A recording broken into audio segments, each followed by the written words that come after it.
Would you like to have dinner with us? Wrong voice.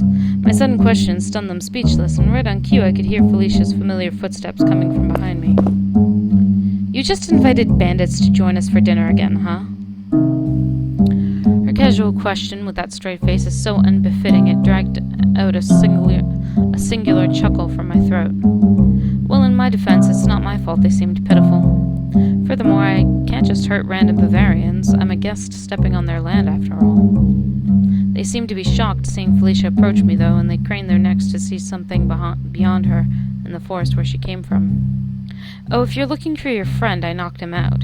He's still out there in the woods. Felicia's words made not only the thieves widen their eyes, but mine as well. You knocked down a man? Fine! Something heavy fell from the tree and knocked him out. Sheesh. By nightfall, all of us are sitting around the campfire, getting to know each other as if we're distant relatives. A good dinner with strangers would always welcome this sort of atmosphere, no matter where we are. I see. So you're all siblings. That explains the matching clothing. My comment received a blush from the woman of the trio. Yes, my name is Katharina. These are my two older brothers. Apparently the one who tried to ride shift and the man who sneaked onto Felicia are twins. Name's Kenneth. Shy one's Kent. Gee, fucking curtsy. It's probably a bow, but it looks like a curtsy. I'm Raphael. And I'm Fel. Just call her Felicia. Again with her legendary fist. Fel is just fine. Don't listen to him, he's crazy. Says the one who let loose that fist of hers for no good reason. I got so used to her hits I don't even feel anything now. You two seem pretty close. Are you siblings as well? Katharina's question silenced both Felicia and I, and we both erupted in synchronous laughter. No, he's far from being brother-like. She's not my sister. She's my fiancé. God, fuck you, Ralph. Everyone stared at me in surprise at my casual declaration, especially Felicia. Suddenly, there's a ruffling sound from the woods, and all our attention is spun towards it in alarm. Something heavy must have fallen from the trees again. Felicia's rather hurriedly provided assumption attracted all our attention back to her, just in time to see her hand snaking up on my collar and pulled me down angrily so our eyes are leveled. Give me one good reason why I should not strangle you to death. Nobody will disassemble the tents tomorrow morning? You son of a bitch. God damn it. My witty reply earns a few chuckles from our spectators, and as a bonus, cracked a smile from Felicia as well. She released my collar with a shake of her head and immediately explained to her guests. I'm not betrothed to him. He saved my life once and we've been friends ever since. Her answer made Katharina smile and Kenneth give her a glance. Fuck you. So you're available. Fuck you. Not to you. Felicia simply motioned her fist at him. That was all it took for his smirk to widen, accepting that as a challenge. Fuck you. I'd rather trap. Much like myself back then. Word to the wise, protect your jaw from being dislocated. We shared a laugh until Katharina asked us a question. We're from the southern region. Which part do you two hail from? Oh, we're not Bavarians. We're from Krona. Their fucking shocked faces. God damn it. They're like, huh? My answer somehow shocked the siblings, and immediately Kenneth spoke up. We're heading to Krona right now. In a hurry, actually. That's why we tried to steal your horse. Sorry about that. Felicia and I exchanged glances for a moment, wondering about the same thing, probably. Why are you in such a hurry? They're looking away. The siblings' faces fell at Felicia's question, and they traded worried looks to each other as if trying to push one another to explain. Surprisingly, the one who spoke up first was Kent, who's been quiet all along. Our late king introduced a sewer system to our country about a year ago.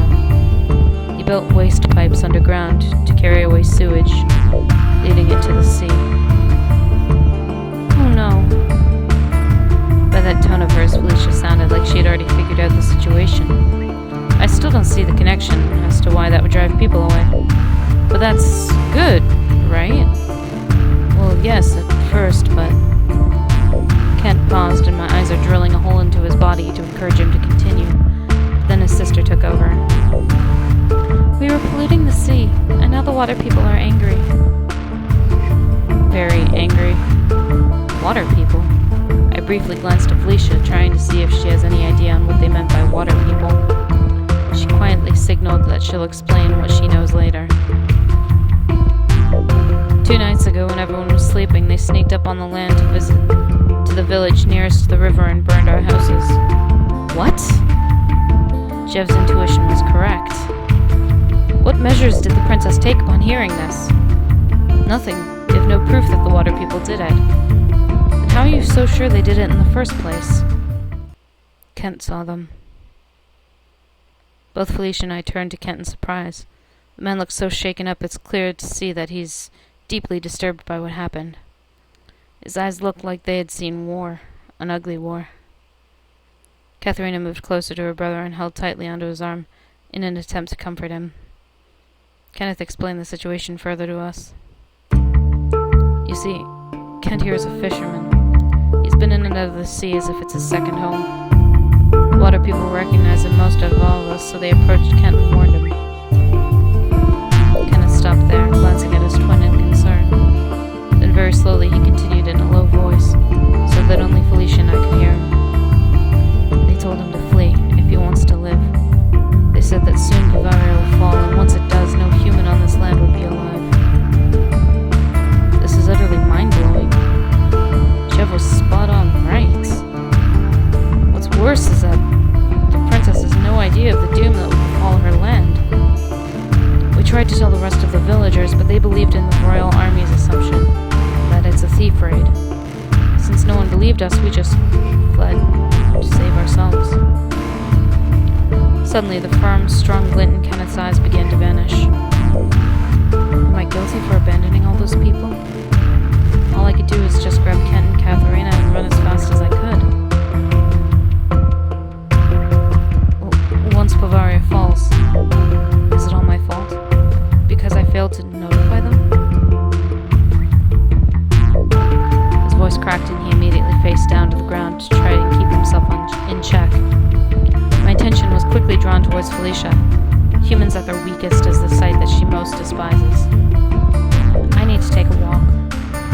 That's right, it's best for her to leave for a while. Felicia is unable to handle all this weakness, and the siblings are revealing her she'd blow her top. Standing up from her seat, Felicia then wandered off into the night. With Felicia gone, I turned back to face Kenneth and put my hand on his shoulder, attempting to encourage him. You did what you could, Kenneth. The guilt is not yours to bear. Your responsibility is to protect your family, and you're doing that just fine. At my words, Kenneth slowly lifted his head up, revealing to me that his eyes are glassy. The lives of the citizens here is in the princess's hands, and that's what I'm here for. I'm here to warn the princess about the oncoming attack. While she won't believe you, she'll listen to the King of Kronos' direct message to her. The life in his eyes sparked, both with hope and surprise. King of Kronos' message? I smiled at him and nodded. Truly, it's the hope of the citizens that drove me to be strong in the first place. They're the ones who inspired me to be a knight, to protect not only their lives, but their hopes as well. Yes, I am Sir Raphael of Kronos' Imperial Army. I have been entrusted by my king to warn the Princess of Bavaria of the oncoming attack from the Sea Dwellers. You're a knight? Katharina's voice entered my ears, and I snapped my attention towards her direction, seeing both her and Kent staring at me with such hopeful eyes. Yes, worry not of your country. Krona is ready to lend some help. My king is especially vigilant. He does not take light of any possible danger, and he will take action. Though, since your house was burnt down, you can continue on your way to Krona and occupy my house there for a while. Just tell them Raphael sent you and explain your situation. They will direct you to my home. Now Katharina looks like she's almost crying. Kent is sitting beside her already. Kent, sitting beside her